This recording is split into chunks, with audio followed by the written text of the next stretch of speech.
கந்தன் காலடியை வணங்கினார் கடவுள் யாவரையும் வணங்குவது போலே கந்தன் காலடியை வணங்கினார் கடவுள் யாவரையும் வணங்குவது போலே கந்தன் காலடியை வணங்கினார்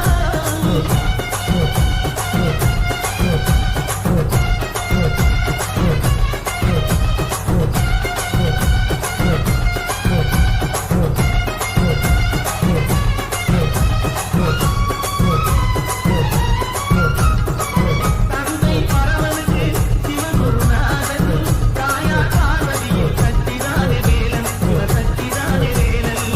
தந்தை பரவனுக்கு சிவகுருநாதன் தாயார் பார்வதியை சக்திதானே வேலன் சிவசக்திதானே வேலன் அண்ணனவன் கணேசன் அண்ணனவன் தாய்மாமன் அண்ணனவன் கணேசன் கண்ணனவன் தாய்மாமன் அவனுக்கு பிள்ளை இல்லை மருமகன்தான் திருமகன் அவனுக்கு பிள்ளை இல்லை மருமகன்தான் திருமகன் கந்தன் காலடியை வணங்கினார் உமையவை